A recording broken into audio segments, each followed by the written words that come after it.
Aviator. Rusha ndege, ushinde. Wapi utatua? Uamuzi ni wako. Aviator inapatikana kupitia pmbet.co.tz. Tuko na Prophet IPM hapa, tunataka kufahamu mengi zaidi yanayoendelea kati ya vita sasa hivi ambayo imezagaa katika mitandao na dunia kote, vita inamhusu Iran pamoja na Marekani na Israel. Kwa hiyo mtumishi IPM hapa atatuambia kiundani zaidi hii vita ni ya nini na kipi ambacho kinaendelea zaidi ambapo pengine sisi hatufahamu. Heshima nanyi pia. Kwema kabisa. Sisi tuko tunataka kufahamu kuhusiana na hii vita ya Israeli na Iran. Kwanza natakiwa muelewe kwamba hii sio vita ya Israeli na Irani. Hii ni vita ya Irani na Umoja wa Ulaya. Mwaka 1954, 1963, 62 mpaka 61 kulikuwa na vita ya dunia. Walikaa Umoja wa Ulaya wakakubaliana wapigane vita ya dunia. Na walipokuwa wamekubaliana, Marekani alichomoa betri.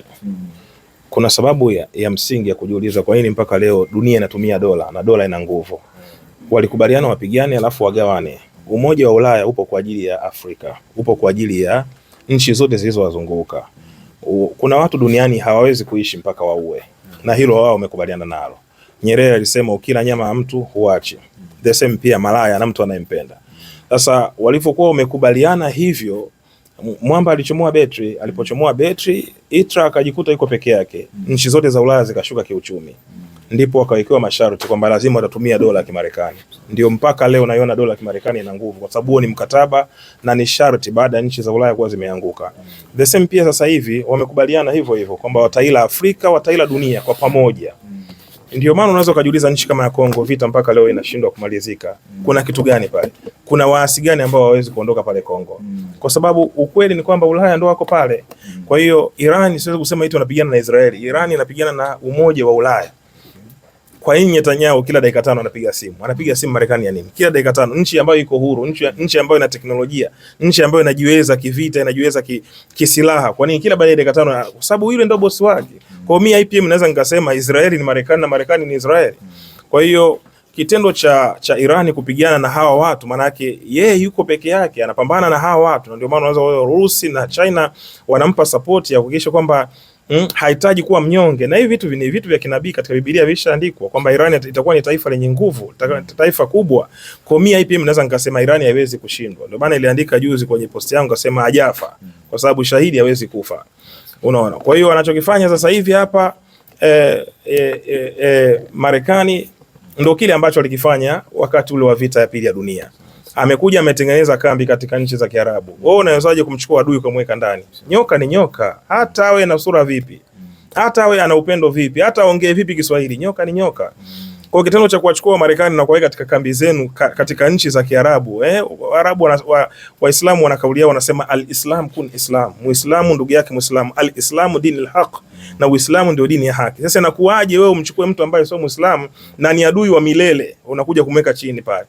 Maana yake nyinyi mnataka mtawaliwe milele. Kwa anachokifanya Irani ni fi sabilillah, ya sayahi walladhina amanu dulakum wala tijaratin tunjilukum min adhabin alim tu'minuna billahi wa rasulihi tujahiduna fi sabilillah amwalikum wa anfusikum dhalikum khairu lakum in kuntum ta'lamuna. Kwa Mwamba ameamua kujitoa fi sabilillah kwa ajili ya Mwenyezi Mungu. Kwa nini? Kwa sababu amezungukwa na wanafiki.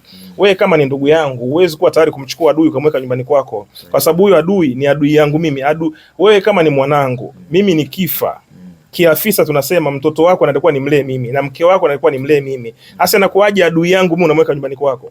Kwa hiyo ndicho kinachotokea kwa Irani. Kwa Irani pale analipiza kisasi kwa kila mmoja aliyemficha adui, chochote kitakachotokea. Ukiangalia kuna wale watoto ambao wameuawa juzi kati, wale sio watoto, wale ni wana science. Kinachofanya Irani sasa hivi inawishi kwamba kila mwananchi ajue science. Unaelewa vizuri? Na huku Tanzania tunawishi kila mmoja awe chawa. So we are different. Kwa hiyo vita ya Irani na Umoja wa Ulaya ndio iko hivyo. Sawa. Na kinachopambaniwa pale kinapambaniwa pale, hawataki watu wasimame kwa miguu yao. Na dunia leo iko hivyo. tunakutoboa macho afu tunakupa miwani na fimbo. Ndicho kinachoendelea, kwa sababu mwisho wa siku utakuwa mtumwa mpaka lini? Iran imepigwa miaka mingi sana na imeona ndugu zake wakipigwa, wakiuawa kama wanyama. Kwa hiyo walichokifanya ni kupambana usiku na mchana kutengeneza watu ambao watakuwa na uwezo mkubwa wa kisayansi kwa ajili ya kukomboa nini? Kwa ajili ya kuikomboa Iran. Kwa hiyo kinachofanyika sasa hivi unaweza ukaona zaidi ya nchi 9 Iran amezipiga ambazo ni ndugu zake. Kwa nini? Kwa sababu ni wasaliti. Na msaliti katika dini ya Kiislamu hana faida, ni wa kutangulizwa tu. Mwenyezi Mungu anasema Allahu ya'lam, yeye ndiye mwenye kujua wapi atakaa. Yes. Kwenye posti zako umeposti na hata hapa pia umezungumza ukasema kuwa kiongozi wa nchi ya Iran hajafa. Nini umekiona mpaka ukasema kiongozi huyu hajafa, au ni baada ya kuposti ule ujumbe kwenye akaunti yake ya Twitter ama X? Mimi ninachokiamini kuna undugu wa mdomoni alafu kuna undugu wa damu. Wenzetu wale hawana undugu wa mdomoni, wana undugu wa damu. Ndio maana mimi sina rafiki. Kwa sababu niliyemsogeza karibu alitaka kulala na mke wangu. Unaelewa vizuri? Na niliyembeba ndo aliyeninyea. Na niliyemsaidia ndo aliyenitukana.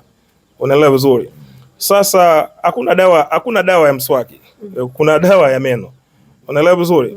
Sasa lazima ukubaliana na hivi vitu kwamba undugu wa damu, wewe si ndugu yangu, mdogo wangu. Kwa nini mimi nauawa na unajua yule kaniua afu namwacha? Undugu wapi wa mdomoni? Wenzetu undugu wao ni wa damu. Yaani ukimuua ndugu yake yuko hai, hata akija kusimuliwa yule ni adui, basi lazima alipize kisasi. Sasa uwezo ukasema nchi yoyote duniani unaposema unaenda vitani lazima kuwe na target ya vita. Lazima kuwe kuna vision ya vita. Dunia inaongozwa kwa vitu viwili, sheria na kanuni. Hasa kuna kanuni na sheria ambazo wanajiwekea kwamba tunaingia vitani, target yetu ni nini? Faida tutakayoipata katika, kwa sababu hakuna vita yenye hasara. Kila vita lazima ina faida.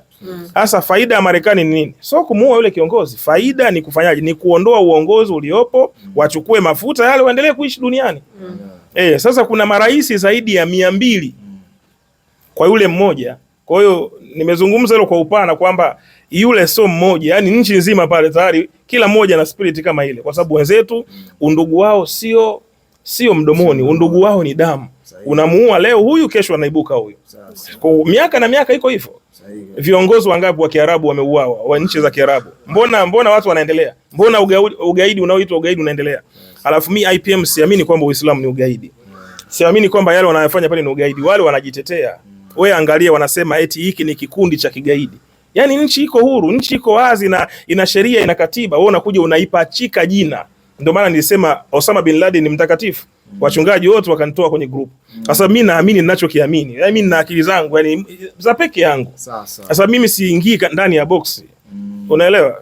Nilimuuliza mwalimu wangu wa chuo nilipokuwa nachukua degree Canada. Nilimuuliza wakati Mungu anaumba dunia alisimama wapi? Akanitoa nje ya mlango. Sasa hii dunia haitaki watu kuuliza maswali. Tunataka tubaki kwenye boksi. Mungu haojiwi, Mungu achunguzwi. Sasa tutaishi naye vipi mtu ambaye tumchunguzi hatumjui? Yeye mwenyewe anasema nichunguzeni, nijaribuni. Kwa hiyo ni vizuri hivi vitu tuweze kuvielewa kiundani zaidi nini kinachoendelea.